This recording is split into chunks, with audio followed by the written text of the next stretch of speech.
aujourd'hui, oui, les Roms sont des victimes de beaucoup de préjugés, autant de la population générale, dans les quartiers populaires comme dans les beaux quartiers et auprès d'élus.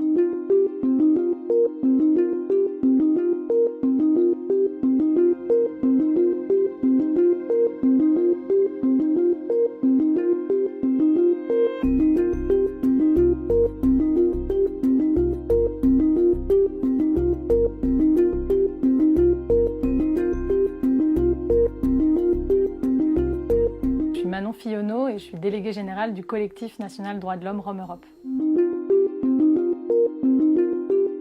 Aujourd'hui, ces attaques racistes et ces violences qui ont visé les Roms révèlent un sentiment très raciste dans la population française sur les Roms en général, mais sentiment qui a aussi été instrumentalisé depuis des années par des hauts fonctionnaires d'État, par des élus à des très hautes fonctions, des élus locaux, en direction d'une partie des Roms qui sont les Roms très précaires qui vivent en squat et en bidonville.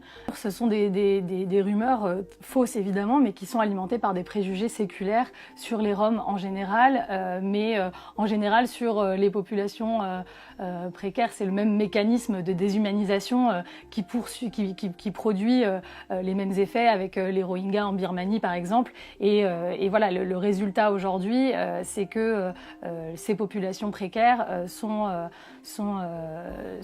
utilisées comme bouc émissaire de pour beaucoup de personnes, parce qu'il y a un contexte de violence sociale, d'injustice sociale aussi qui génère ça.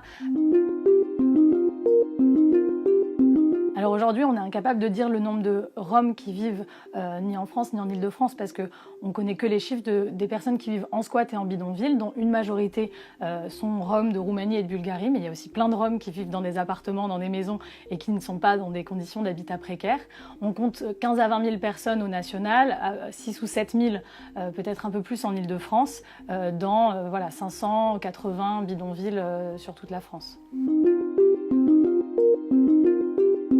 Aujourd'hui, donc, quand on parle de bidonville et de squat, on parle de baraques qui sont faites de tôle, de bois, de ce qui a pu être des matériaux récupérés, et donc des personnes qui vivent en général dans des conditions de vie très difficiles, sans accès à l'eau, sans ramassage des ordures, qui sont une responsabilité des collectivités. Donc en laissant aussi pourrir cette situation quand on est une collectivité, ça renforce aussi la colère des voisins, qui est compréhensible, mais la colère des habitants aussi, qui vivent dans les déchets alors que c'est pas leur choix du tout. Donc le quotidien des personnes qui vivent dans ces bidonvilles et des squats, c'est aussi les expulsions. Quand on parle d'une expulsion, ça se passe en général tôt le matin avec une très forte mobilisation de la police, et on demande aux personnes de partir, mais sans leur proposer ni d'hébergement ni de logement. Quand je parle de ces personnes vivant en squat et en bidonville, 30% au moins sont des enfants. Donc quand on dit on expulse un squat ou un bidonville, on expulse des enfants, on les met à la rue, des enfants qui sont soit scolarisés, soit en procédure d'inscription scolaire, mais qui peuvent aussi batailler avec des mères pour pouvoir être inscrits à l'école, et qui doivent recommencer à zéro à chaque fois. Et ces expulsions rompent toutes les procédures mises en place pour les personnes pour essayer d'avoir une vie digne et normale et de sortir des bidonvilles. On ne protège pas, on détruit en fait. On est dans une destruction permanente. Peut-être que maintenant qu'on en parle moins, comme Sarkozy en parlait, comme Valls en parlait, on parlait beaucoup des Roms à un moment, mais on en parlait très mal.